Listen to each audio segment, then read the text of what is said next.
క్రీస్తునందు ప్రియమైన దేవుని బిడలారా, మన ప్రభువును రక్షకుడైన యేసుక్రీస్తు అన్న గొప్ప నామములో మీ అందరికీ శుభాలు వందనాలు తెలియచేస్తూ ఉన్నాం. దేవుని గురించిన కొన్ని మౌలికమైన సిద్ధాంతాలు మీకు జ్ఞాపకం చేస్తూ మీ మధ్యకు రావాలని ఆశిస్తూ ఉన్నాం. ఈరోజు మనం చెప్పుకునే ప్రాముఖ్యమైన అంశం ఏంటి అంటే దేవుని ఉనికి. దేవుడు ఉన్నాడా? మనం బైబిల్ గ్రంథం అధ్యయనం చేయక మునిపే అసలుకి దేవుని వాక్యములో ఆదికాండం 1:1 వచనంలో ఆది యందు దేవుడు భూమి ఆకాశములను సృజించెను అని రాయబడింది. మొదటి కొరింథీయులకు రాసిన పత్రిక 2:14 వచనంలో ప్రకృతి సంబంధమైన మనుష్యులు ఏమని సెలవిస్తుంది? కంటికి కనిపించిన దానిని తాకి చూడలేని దానిని నమ్మటం ప్రకృతి సహజమైన మానవునికి దుర్లభం. ఈరోజు ప్రపంచంలో దేవుడు లేడని రుజువు చేయడానికి నాస్తికులు, హేతువాదులు, అతివాదులు అస్తమానం ప్రయత్నం చేస్తూ సవాళ్లు చేస్తూ ఉన్నారు. దేవుని ఉనికిని రుజువు చేసే పాఠ్య గ్రంథం కాదు బైబిల్. అసలుకి బైబిల్ ప్రారంభముతోనే దేవుడు ఉన్నాడు అని ప్రారంభిస్తుంది. దేవుని ఉనికిని ఎప్పుడు ప్రశ్నించలేదు బైబిల్. ఈ వాస్తవాన్ని రుజువు చేయాల్సిన అవసరం కూడా బైబిల్ గ్రంథానికి లేదు. చాలా మంది దేవుని ఉనికిని శంకించి బుద్ధిహీనులైపోతున్నారు. కీర్తనలు 14:1 దేవుడు లేడని బుద్ధిహీనుడు తమ హృదయంలో అనుకుంటారని దేవుని వాక్యం చాలా స్పష్టంగా తెలియచేసింది. ఇక దేవుని గురించిన కొన్ని లేఖన రుజువు, కొన్ని రుజువులను నేను మీకు జ్ఞాపకం చేస్తాను. ప్రూఫ్ ఫ్రమ్ స్క్రిప్చర్స్, లేఖనాల నుండి రుజువు. కీర్తనల గ్రంథం 19:1 ఆకాశములు దేవుని మహిమను వివరించుచున్నవి, అంతరిక్షము ఆయన చేతి పనిని ప్రచురించుచున్నది. అంతరిక్ష సౌందర్యము, వైభవము దేవుడు ఉన్నాడు అని బిగ్గరగా ప్రకటిస్తున్నాయి. ఇంకాస్త ముందుకు వెళితే రోమా పత్రిక 1:20 దేవుని వాక్యం ఏం చెప్తుంది? సృష్టి సైతం దైవత్వం యొక్క శాశ్వత ప్రభావాన్ని గురించి బోధిస్తుందని, ఆయన అదృశ్య లక్షణములు అనగా ఆయన నిత్య శక్తియు దైవత్వమును జగతుత్పత్తి మొదలుకొని సృష్టించబడిన వస్తువులను ఆలోచించటం వలన తేటపరచబడుచున్నవి కదా. మిగిలిన వారు నిరతులై ఉన్నారు అని దేవుని వాక్యం సెలవిస్తుంది. లేఖనాలను అంగీకరించే ప్రతివాడు దేవుని ఉనికిని సంతోషంగా అంగీకరిస్తాడు. ఇంకా 7 రుజువులను మీకు జ్ఞాపకం చేస్తూ ఇలా చెప్తూ వస్తాను. 1 మీకు చెప్పాను కదా, ఇప్పుడు ప్రూఫ్ ఫ్రమ్ స్క్రిప్చర్స్, లేఖనాల ప్రకారము దేవుని ఉనికిని రుజువు చేస్తున్నాం. 2 మనస్సాక్షి నుండి రుజువు, ప్రూఫ్ ఫ్రమ్ కాన్షియన్స్. మనస్సాక్షి, సర్వశక్తుడైన దేవుడు సార్వత్రికమైన స్పృహతో మనిషిని జన్మింపచేశాడు. ఇది మనస్సాక్షి లోపము లేనివాడై ఉన్నాడని గుర్తుంచుకోవాలి. ఎవరో ఒక మానవాతీత శక్తి సమస్తాన్ని సృష్టించి అదుపులు చేస్తుందని అందరికీ తెలుసు. రోమపత్రిక 2:15 అట్టి వారి మనస్సాక్షి కూడా సాక్ష్యమిచ్చుచుండగా వారి తలంపులు ఒకదాని మీద ఒకటి తప్పు మోపుచు లేక తప్పు లేదని చెప్పుచుండగా ధర్మశాస్త్రానుసారము మన హృదయములయందు రాయబడినట్లు చూచుచున్నారు. దేవుడున్నాడని విషయము మనుష్యులు మనస్సాక్షి సాక్ష్యమిస్తూ ఉంది. మీరు గుర్తుంచుకోండి, కొందరు మనుషులు తమ గుడ్డితనం వలన ఆకాశములో సూర్యుడు లేడని వాదించవచ్చు. అయితే సూర్యుని ఉనికిని ప్రతిదినం ఉదయం అస్తమయమును ఆ వాదనను మార్చజాలవు. చూడడానికి నిరాకరించే వారి కన్నా గుడ్డివారు లేరు.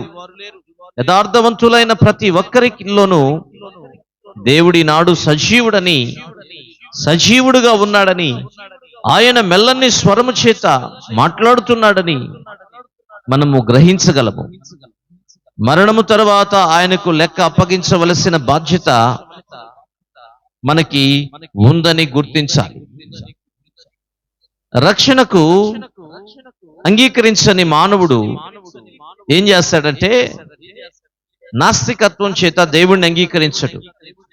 ఎందుకని దేవుణ్ణి అంగీకరించడు అనంటే, ఎవరికి సంజాయిషి ఇవ్వాల్సిన పని లేదు కదా. నా జీవితం నా ఇష్టం వచ్చినట్లుగా జీవించవచ్చు, నా ఇష్టం వచ్చినట్లుగా మరణించవచ్చు. అంతేకాక ఏ సమయంలోనైనా నా వ్యక్తిగతంగా నా ఇష్టానుసారంగా నేను ప్రవర్తించవచ్చు అనే ఉద్దేశముతోనే నాస్తికుడు దేవుడు లేడు, దయ్యము లేదు అని చెప్తాడు. కానీ అతడు ఏకాంతంగా ఉన్న సమయంలో తన మనస్సు తనతో గుసగుసలాడుతున్నప్పుడు దేవుడున్నాడు, దేవునికి భయపడాలి, సత్యమున్నది, సత్యాన్ని అంగీకరించాలి అని తన మనస్సాక్షి తనతో మాట్లాడుతూ ఉన్నప్పుడు, నిజంగా మనస్సాక్షికి లోబడిన వ్యక్తి అయితే అబద్ధాలు చెప్పకుండా దేవుడున్నాడు అని చెప్తాడు. శరీరంలో కేంద్రీకృతమైన సంచారక వ్యవస్థ ఉన్నది కనుక మెదడు ఉన్నదని నమ్ముతాం. సృష్టించిన ఆ సృష్టికర్త ఉన్నాడని మనం కూడా నమ్మాలి. దేవుని బిడ్డలారా, మూడవది జగతుత్పత్తి సిద్ధాంతం, ద ప్రూఫ్ ఫ్రమ్ కాస్మాలజీ. ప్రపంచం ఉంది, అది ఎలా కలిగింది? ఏదో ఒక సమయంలో ఎవరో ఒకరు దానిని ఉనికిలోనికి తెచ్చి ఉండాలి. మీ చేతిలో ఒక వస్తువు ఉంది, ఫర్ సపోజ్ మీ చేతిలో మీ వాచ్ ఉంది. ఎవరో దానిని సృష్టించి ఉండాలి, ఎవరో ఒకరు దానిని ఉనికిలోకి తెచ్చి ఉండాలి. ఒక భవనం ఎవరో దానిని నిర్మించి ఉండాలి. ఒక చెట్టు ఎవరో దానిని ఒకరు సృష్టించి ఉండాలి. ఒకరు ఈ విశ్వాన్ని నడిపిస్తున్నాడు. మీరు గమనించాలి, ఎవరతను అంటే అతనే దేవుడు. ఒక వాచిని లేదా ఒక వాచి భాగాలన్నిటినీ ఒక డబ్బాలో పెట్టి ఒక 10 లక్షల సంవత్సరాల పాటు మెల్లగా ఆ డబ్బాని తిప్పుతూ తిప్పుతూ తిప్పుతూ ఉంటే యాదృచ్ఛికంగా వాచి తయారై అది పనిచేస్తూ అందరికీ అందుబాటులోకి రాగలదా? ఈ లోకం ఉనికికి ఒకే ఒక యథార్థమైన జవాబు ఉంది. అదేంటి అనంటే, ఒక మేధస్సు గల వ్యక్తి ఎవరో ఒకరు దీనిని సృష్టించాడు, దీనిని నడిపిస్తున్నాడు. ఆయనే దేవుడు అంటున్నాం మేము. ఇక నాలుగవది చర్మకరణ సిద్ధాంతం, ద ప్రూఫ్ ఆఫ్ టెక్నాలజికల్. చాలా మంది నిర్మించిన వాడు ఉన్నాడు గనుక ఒక గడియారం ఉనికిలో ఉంది, అతడు దానిని ఒక ప్రత్యేక ప్రయోజనం కొరకు నిర్మించాడు. గడియారాన్ని ఎందుకు నిర్మిస్తారు? గడియారం పని చేయటానికి, అంతేకాని దోమలు నివసించటానికి కాదు కదా. నిపుణత కలిగిన మేధావి దానిని తయారు చేస్తున్నప్పుడు దానిలో చిన్న పెద్ద వస్తువులన్నీ పరిశీలిస్తే ఏదో ఒక ప్రత్యేక ప్రయోజనం నిమిత్తం మేధస్సు కలిగిన ఆ వ్యక్తి వాటిని చేశాడని అర్థమవుతుంది. పక్షులు ఎన్ని రంగుల పక్షులండి, జంతువులు ఎన్ని రకరకాల జంతువులు, ఇవన్నీ తయారు చేసిన మరి దేవుడు ఉన్నాడా లేడా? సరే, మానవుడు ఏమై ఉన్నాడు? దేవుని గురించి జాగ్రత్తగా పరిశీలిస్తున్నప్పుడు మాత్రమే ఇవి మనకి అర్థమవుతాయి. ఇక 5వ సిద్ధాంతం anthropology, the proof of anthropology, నైతికవాదము అని చెప్పొచ్చు. మానవునిలో మేధస్సు ఉన్నదని, ఆ మేధస్సు అందరికంటే ప్రత్యేకంగా ఉన్నదని మనం చూస్తున్నాం కదా. అవునండి. ఎందుకు మానవుడు ఒకవేళ కోతిలో నుండి వస్తే ఇంతగా మానవుడు పరిణితి చెందుతాడా? కంప్యూటర్తో సరిసమానము, అసలు కంప్యూటర్లను తయారు చేయగలిగి, రోబోలను తయారు చేయగలిగే టెక్నాలజీని, ఏఐని, ఆర్టిఫిషియల్ ఇంటెలిజెంట్ని తీసుకుని రాగలడా? కానీ మీరు గుర్తుంచుకోవాల్సింది ఏంటంటే, ఏదో మానవ మేధస్సుకు సంబంధించినది కోతి నుండి వచ్చింది కాదు, అది దేవుని శక్తి అని మనం గ్రహించాలి. ఆదికాండం 1:26లో దేవుడు మన స్వరూపమందు మన పోలిక చొప్పున నరులను చేయుదుము, వారు సముద్రపు చేపలను ఆకాశ పక్షులను ఏలుదురు గాకనియు పలికెను. 27వ వచనంలో దేవుడు తన స్వరూపమందు నరుణ్ణి సృజించెను, దేవుని స్వరూపమందు వాణ్ణి సృజించను, స్త్రీనిగాను పురుషునిగాను వారిని సృజించను. కీర్తనల గ్రంథం 94:9. చెవులను కలుగు చేసిన వాడు వినకుండునా, అంటిని నిర్మించిన వాడు కానకుండా. దేవుడు మనిషికి చెవులను, కన్నులను, పరిజ్ఞానమును, మేధాశక్తిని, సంకల్ప శుద్ధిని ఇచ్చాడు. ఇవన్నీ దేవుడు మానవులకు ఇచ్చిన గుణాలు. మనస్సాక్షి ఆయనే మనిషికి ఇచ్చాడు.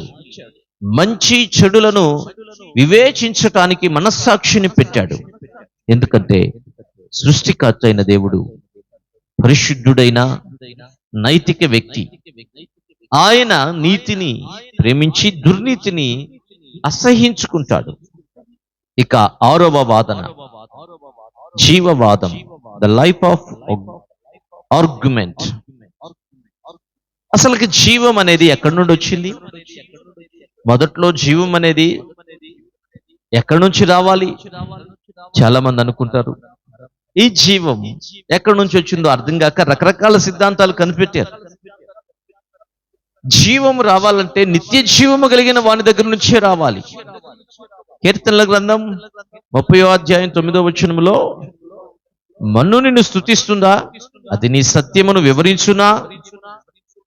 యాపిల్ చెట్టుకి జీవం ఎక్కడి నుంచి వచ్చింది? యాపిల్ పండుకి జీవం ఎక్కడి నుంచి వచ్చింది అంటే యాపిల్ చెట్టు నుంచి వచ్చింది అంటారు. మరి ఆ చెట్టుకు జీవం ఎక్కడి నుంచి వచ్చింది? అట్ ద సేమ్ వే గొర్రె పిల్లకు జీవం వేడి నుంచి వచ్చింది? తల్లి గొర్రె నుండి వచ్చిందంట. మరి ఆ తల్లి గొర్రెకి జీవం ఎక్కడి నుంచి వచ్చింది అని ఇలా వెళితే మనిషికి జీవం ఎక్కడి నుంచి వచ్చింది అని ఇలా ముందుకు వెళితే ఆ జీవం దేవునిలో నుండే వచ్చింది అని మనం కనుగొంటాం. అందుకనే ఆదికాండంలో చెప్పాడు కదా, నేలమట్టి నుండి నరుణ్ణి చేసిన తరువాత వారి నాసికారంధ్రములలో ఆయన ఊపిరి ఊదక నరుడు జీవాత్మాయను అని రాయబడింది.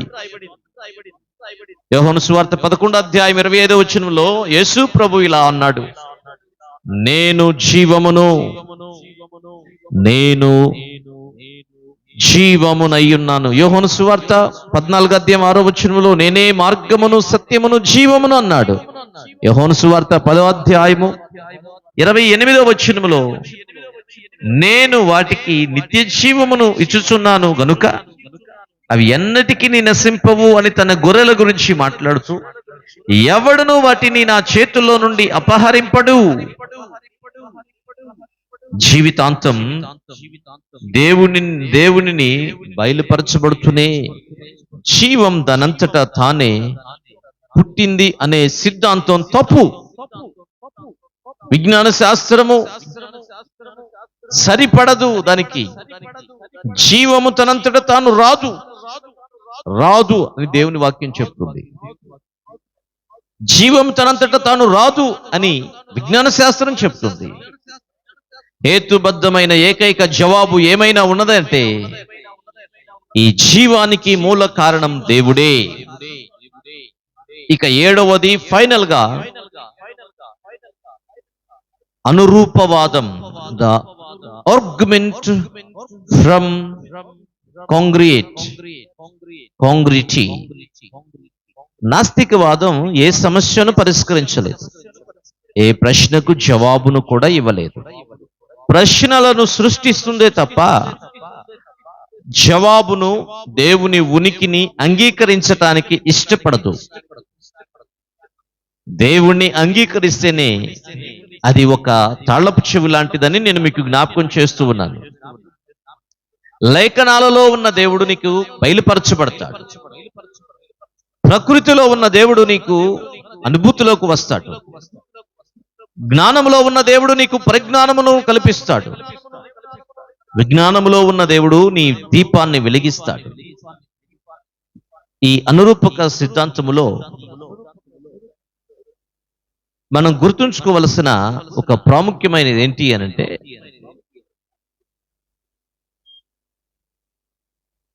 పరిజ్ఞానములోను విజ్ఞాన శాస్త్రములోను కనుపరిచే వాస్తవాలన్నిటికీ చక్కగా సరిపోయేది